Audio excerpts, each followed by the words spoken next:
After the Israelites had crossed the Red Sea, they marched toward the Sur Desert. For 3 days and 3 nights, however, they could find no water to drink.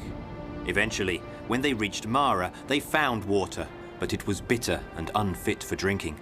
The discontented people grew unhappy with Moses. What will we drink? We don't have water. It's Moses' fault. This water is bitter. Can't drink it.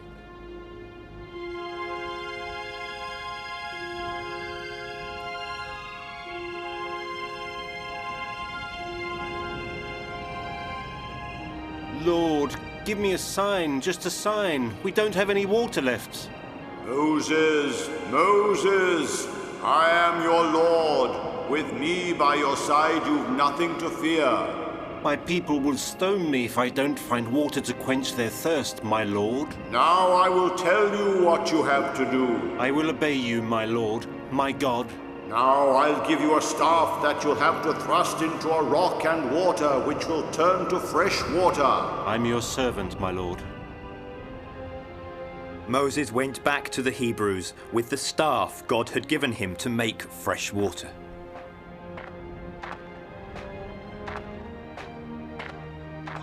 The Hebrew people were waiting for him at the camp, and they grumbled against him. Now he'll perform more sorcery.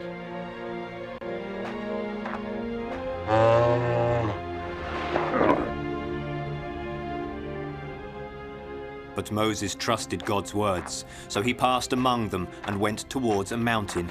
Immediately Caleb and Joshua ran to his side to protect him. Moses climbed the mountain, where he found a multitude of Hebrews waiting for him. He looked at them, and then he thrust the Lord's staff into a rock.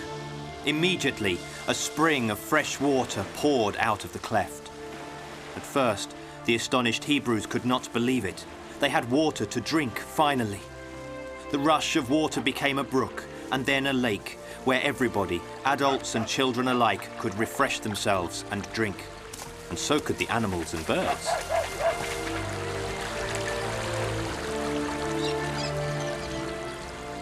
Moses looked up to heaven and thanked the Lord for the gift of water. The Hebrews gathered next to the stone where Moses stood and thanked him. Moses looked at them and he said, Today the Lord wanted to give us a great gift, and we will bless his name forever. From now on, this place will be called Massah and Meribah to honor the Lord. Did you see that, Amiel? And you didn't want to trust Moses. Maybe he already knew that water would pour from out of that rock. Maybe Moses already knew these lands. Why do you still resist Jehovah? Don't you understand that he is the one guiding Moses' steps? Jehovah protects us because we are his people. We are Jehovah's people, and you should never forget it. Always remember that.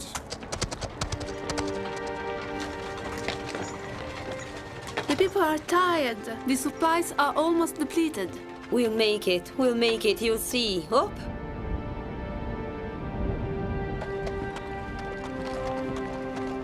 I'm tired. Tell me, where would you like to be right now, Zether? I'd like to be in Horeb's tavern. What I wouldn't give for a sip of his wine.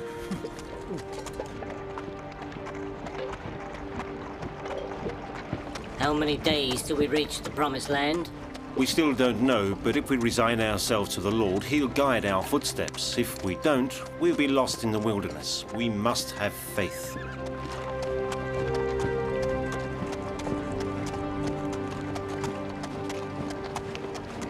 Lord, if we don't get to the promised land soon, our children will starve. Why do you call me Lord? Don't you know Jehovah is the only Lord? Yes, we know. But in Egypt we had everything. Meat, fish, bread. While in this wilderness we're starving to death. It would have been better for us to die in Egypt by the hand of the Lord. He's right. He's right. It's true. That's absolutely true. It's true. You don't know what you're saying. You're tired and exhausted because of the journey, and hunger has blinded you. Don't you remember what Jehovah, the mighty, invisible Lord of heaven and earth, did for you? If you put your faith in him, he will help you, and you will live.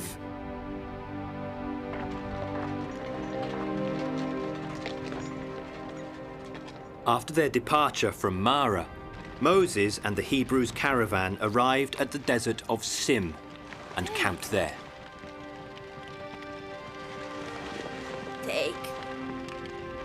Take.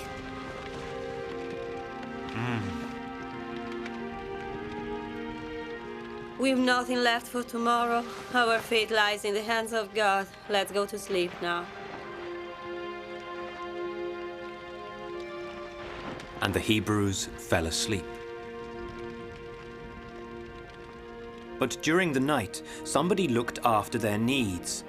And in the morning, the Hebrews had a pleasant surprise.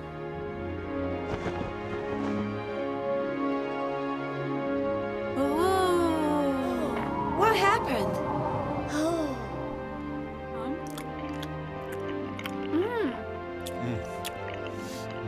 It's very sweet. The children of Israel gathered plenty of the unusual food, happy to have something to eat, finally. Take. This is a gift from Jehovah. This food he provided us with for the journey is very nourishing. Gather enough of it for each one of you. Nobody must leave anything for tomorrow. This is the Lord's command. Because he'll send more of it every day for as long as we need it.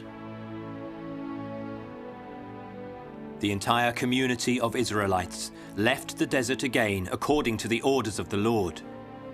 However, somebody was spying on their movements. Huh? Let's go!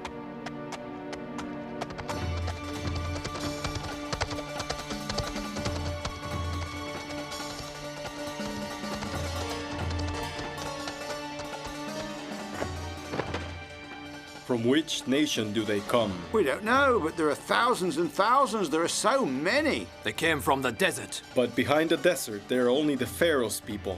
The people we saw are not Egyptians. Whoever they are, they're invading our land. What should we do with them, Amalek? We will do what we have always done. We will attack them. There's no place for two peoples in this land. We'll chase them out. Let's go.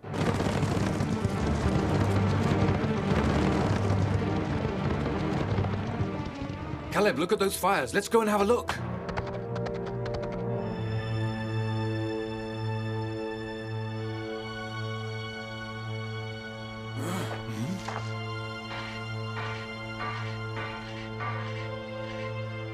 There are many. Let's get out of here. Yes, let's go and tell Moses straight away.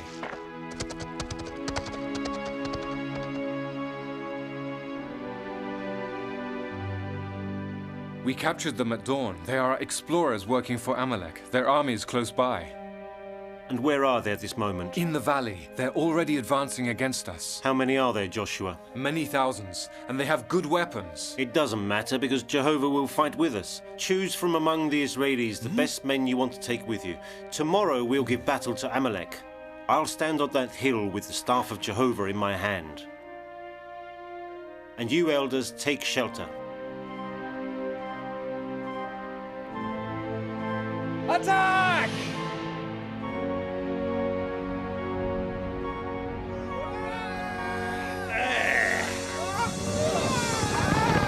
Now, the sun is in their eyes. Let's attack them. Get ready!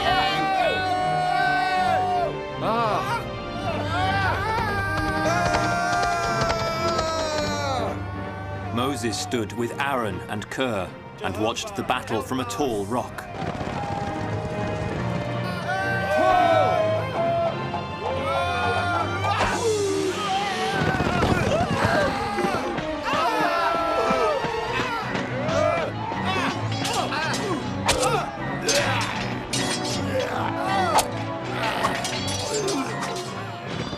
Amalek hurled himself like a fury upon the Hebrews. Moses lifted the staff towards heaven to ask the intervention of the Almighty.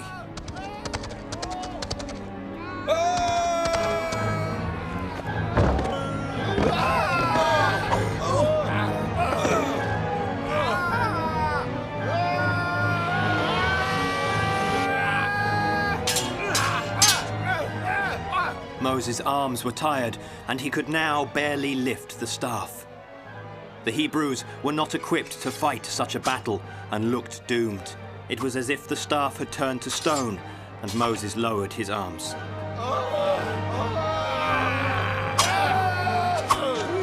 The Hebrew people were losing the battle, and things looked very desperate, when... What should we have to see? Aaron and Ker, worried about the battle, approached Moses and looked at him. Moses looked up at them, and his face showed suffering. Then, the two prophets lifted Moses' arms and held them up so that he could keep the staff of the Lord high. Immediately, the battle turned, and the Hebrews fought back bravely.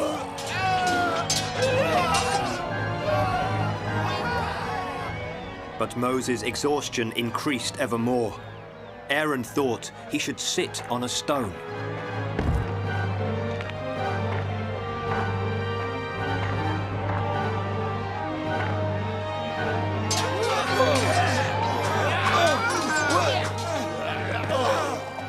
The battle raged on as both sides fought to gain the upper hand.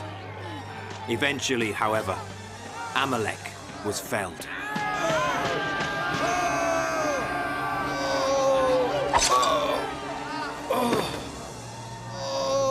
Who are you to beat me? What's your name? What's your people called? I am Joshua, and my people are the people of Jehovah the Almighty.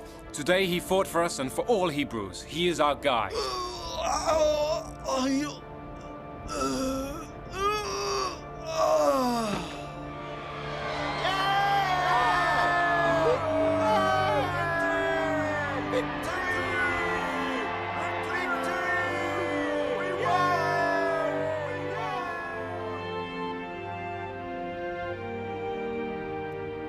To mark the victorious battle, Moses built an altar and proclaimed, This is for the Lord, who is my flag.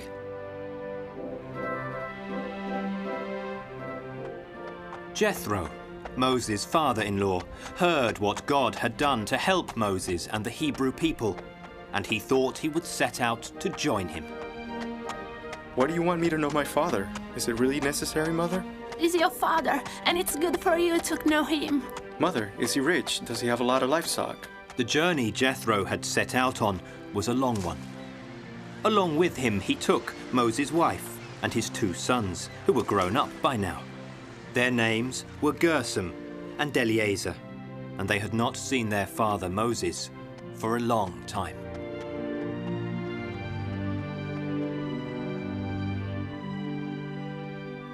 Moses and the Hebrews had stopped at the Mount of God and were camping there.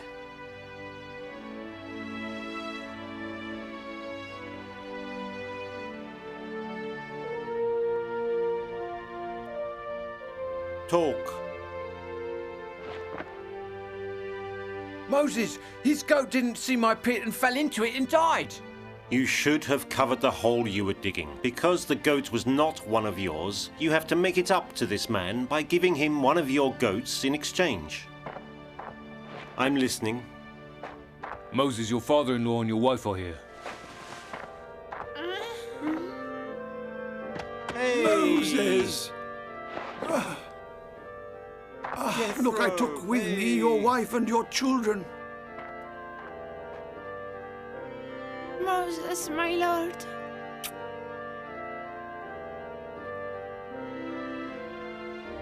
Look, these are your 2 sons. Ah.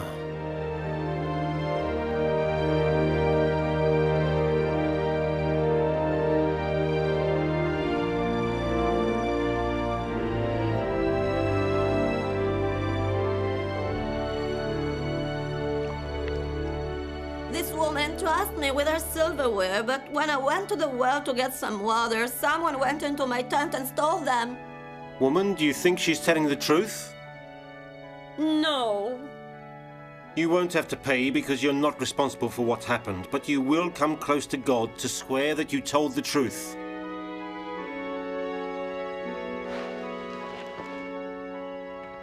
It's your turn to speak.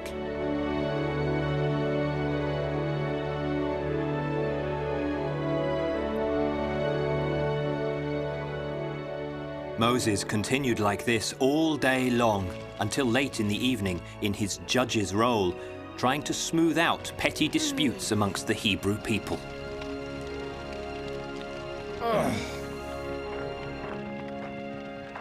Setting fire to a thorn bush, this woman burnt part of my tent. It was the wind.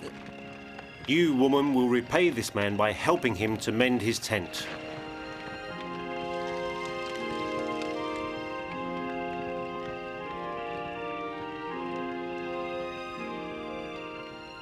You are commander. Why do you do all that? I don't know what else I should do, Jethro. Choose among the different efficient men who fear God.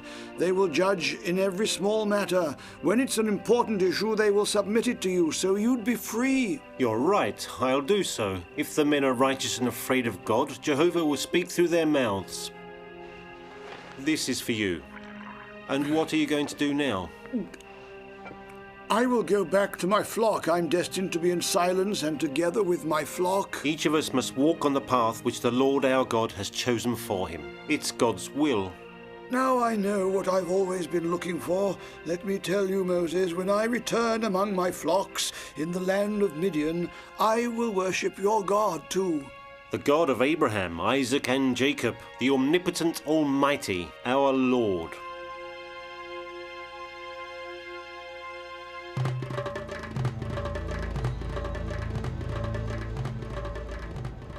After spending several days together, Moses' father-in-law, Moses' wife Zipporah, and his 2 sons left to return to their native land.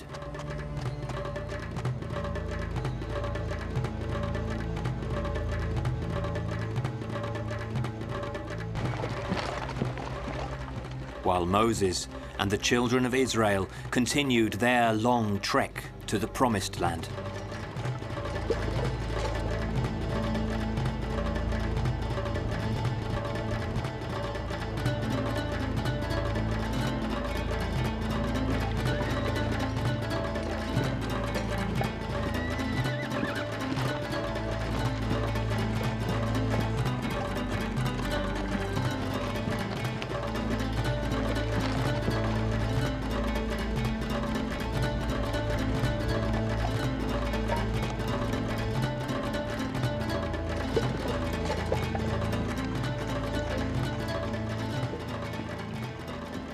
They passed mountains, rivers, and crossed flat lands until they arrived at the Sinai Desert, where they pitched camp next to a holy mount.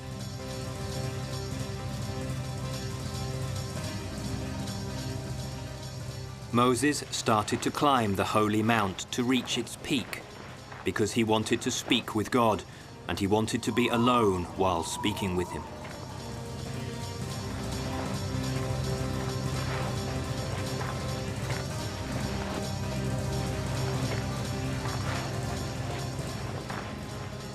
When he reached the peak, Moses called out for God. Lord, Lord, here I am! Moses, Moses, speak like this to the house of Jacob and tell this to the children of Israel. You saw what I have done to the Egyptians and how I have borne you on eagle's wings and brought you to myself. And now if you really obey to my voice and keep my covenant, then shall you be my own special treasure out of all the peoples, for all the earth is mine. Do you want to do what the Lord said? We will do what the Lord said! Jehovah said, go to the peoples, sanctify them, and let them wash their clothes. Let them be ready for the 3rd day, because the Lord will descend on Mount Sinai.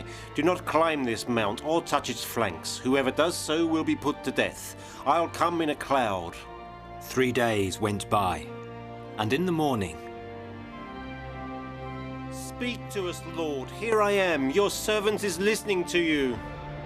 Suddenly, a huge cloud appeared above the mount, and trumpet calls filled the air. The people were afraid, as the trumpets grew louder, and the Lord spoke to Moses. Speak to us, Lord. Here I am. Your servant is listening to you. Moses, listen to me. I am the Lord your God who let you out of the land of Egypt. You won't sculpt or paint any image of things that are up there in heaven, down here on earth, in the waters or under the earth, and never prostrate yourselves before them and don't serve them, because I, the Lord, will punish the sons for their father's iniquity until the 7th generation. Descend Mount Sinai and be solemn warning to the people not to rush to look at the Lord, otherwise many of them will die. Also the priests who want to get close to the Lord must sanctify themselves before, so that the Lord doesn't hurl himself upon them. Now go, descend Mount Sinai. Later you'll come up with Aaron again, but remember to say to the priests and the people that they must never rush to me, your Lord, so that he doesn't fling on them. Moses, you'll tell the people what I said. Then Moses went back to the camp where the people were waiting for him.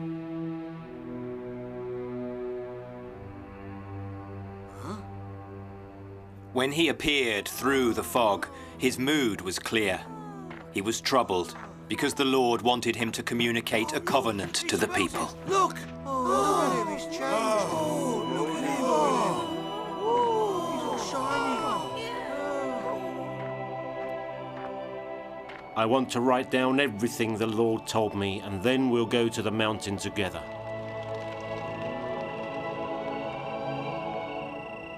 That very evening, Moses wrote down the words spoken by Jehovah, and after his work was done, he fell asleep. He rose early in the morning, and with the help of his people, he built a huge altar at the foot of the mountain, and also 12 rods, one for each tribe of Israel.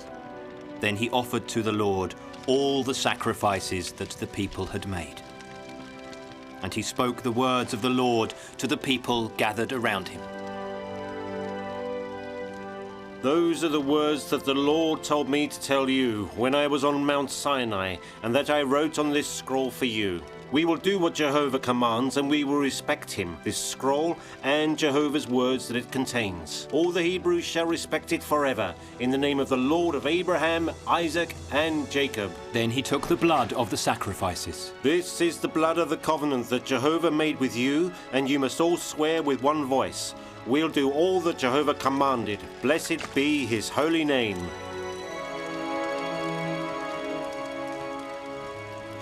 And the people repeated as one voice, We'll do all that Jehovah commanded. Blessed be his holy name.